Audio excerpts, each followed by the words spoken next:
नमस्कार, news watch India देख रहे हैं आप। मैं हूं आपके साथ सुरभि राजपूत। देश में धर्म और राजनीति के रिश्ते को लेकर बहस कोई नई नहीं है, लेकिन जैसे जैसे चुनावी माहौल नजदीक आता है ये बहस और तीखी होती जाती है।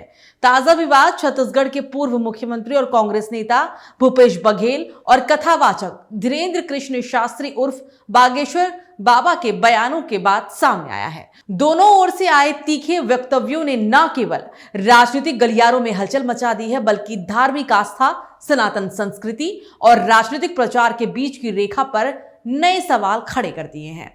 कांग्रेस नेता भूपेश बघेल ने बाबा बागेश्वर पर सीधा और आक्रामक हमला बोलते हुए उन्हें भाजपा का एजेंट करार दिया। उन्होंने कहा कि धीरेन्द्र कृष्ण शास्त्री धर्म के नाम पर राजनीति कर रहे हैं और उनका असली काम भाजपा के लिए माहौल बनाना है। बघेल का कहना था कि आस्था का इस्तेमाल राजनीतिक मंच पर करना न केवल अनुचित है, बल्कि ये समाज को भी बांटने का काम करता है। भूपेश बघेल यही नहीं रुके, उन्होंने खुली चुनौती देते हुए कहा कि अगर धीरेन्द्र शास्त्री वास्तव में धर्म और शास्त्रों के ज्ञाता है तो वे छत्तीसगढ़ आए और यहाँ के मठों मंदिरों में बैठे साधु संतों और विद्वानों के साथ शातार्थ करके दिखाएं। बघेल ने कहा कि छत्तीसगढ़ की धरती आध्यात्मिक परंपराओं से समृद्ध रही है और यहाँ की जनता हनुमान चालीसा और बजरंग बाण का पाठ सदियों से करती आ रही है, तब जब बागेश्वर बाबा का जन्म भी नहीं हुआ था। सीधी बात है, उनका धंधा है, भारतीय जनता पार्टी की एजेंट के रूप में काम करते हैं। उसके अलावा और है क्या उसके अलावा और क्या कहते हैं? कौन से दर्शन की बात करते हैं, कौन से आध्यात्मिक बात करते हैं? मैं चुनौती देता हूं, छत्तीसगढ़ में हमारे इतने महापुरुष हैं, इतने दर्शन शास्त्री हैं, आध्यात्मिक क्षेत्र में काम करने वाले हैं, धार्मिक क्षेत्र में काम करने, किसी भी हमारे जो साधु संत हैं मठ में बैठे हैं, है ना, उनसे शास्त्रार्थ कर ले, मेरी चुनौती है। अपने बयान में भूपेश बघेल ने संकेतों में यह भी कहा कि धर्म व्यक्तिगत आस्था का विषय है और इसे राजनीतिक लाभ के लिए इस्तेमाल करना ठीक नहीं है। कांग्रेस का तर्क रहा है कि किसी एक धर्म, देवी देवता या धार्मिक प्रतीकों को राजनीतिक प्रचार से जोड़ना संवैधानिक मूल्यों के खिलाफ है। बघेल के इस बयान को कांग्रेस की उस व्यापक रणनीति से जोड़कर देखा जा रहा है जिसमें पार्टी खुद को धर्मनिरपेक्षता और सामाजिक समरसता के पक्षधर के रूप में पेश करती रही है। भूपेश बघेल के आरोपों पर बाबा बागेश्वर धीरेन्द्र कृष्ण शास्त्री ने भी कड़ा और भावनात्मक जवाब दिया।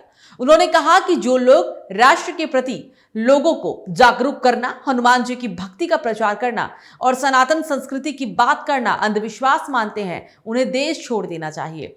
बाबा बागेश्वर का यह बयान सोशल मीडिया पर तेजी से वायरल हुआ और समर्थकों ने इसे राष्ट्र और आस्था की आवाज बताया। धीरेन्द्र शास्त्री ने साफ शब्दों में कहा कि उनका उद्देश्य किसी राजनीतिक पार्टी का प्रचार करना नहीं है। उनके अनुसार वे किसी दल के एजेंट नहीं, बल्कि सनातन संस्कृति, भारतीय परंपराओं और राष्ट्र चेतना को मजबूत करने का काम कर रही हैं। उन्होंने ये भी कहा कि आस्था को राजनीति से जोड़कर देखना दुर्भाग्यपूर्ण है और इससे समाज में अनावश्यक तनाव पैदा होता है। देखिए, नेताओं के बयानों पर हम जवाब नहीं देते क्योंकि हम नेता नहीं हैं, पर फिर भी हम एक बात जरूर कहना चाहेंगे कि हिंदू जोड़ना, हनुमान जी की भक्ति का प्रचार करना, राष्ट्रवाद के प्रति जगाना यदि अंधविश्वास है तो जिन्हें ये अंधविश्वास लगता है उन्हें देश छोड़ देना चाहिए। बाबा बागेश्वर लंबे समय से अपने कथनों और आयोजनों में सनातन धर्म, राष्ट्रवाद और सांस्कृतिक एकता की बात करते रहे हैं। उनके समर्थकों का मानना है कि वे युवाओं को नशा, अपराध और पश्चिमी भटकाव से दूर कर भारतीय संस्कृति से जोड़ने का प्रयास कर रहे हैं। वहीं आलोचकों का आरोप है कि उनके कार्यक्रमों में राजनीतिक संदेश छुपे होते हैं जो अप्रत्यक्ष रूप से एक खास विचारधारा को मजबूत करते हैं। धीरेन्द्र शास्त्री का कहना है कि अगर सनातन संस्कृति की बात करना राजनीति कहलाता है तो ये सोच ही गलत है। उनके अनुसार धर्म और राजनीति किसी पार्टी की बपौती नहीं हो सकते और ना ही इन्हें राजनीतिक चश्मे से देखना चाहिए। इस पूरे विवाद को राजनीतिक दृष्टिकोण से भी अहम माना जा रहा है। कांग्रेस जहां इसे भाजपा समर्थित धार्मिक प्रचार का उदाहरण बता रही है, वहीं भाजपा और उनके समर्थक इसे कांग्रेस की हिंदू आस्था से दूरी के रूप में भी पेश कर रहे हैं।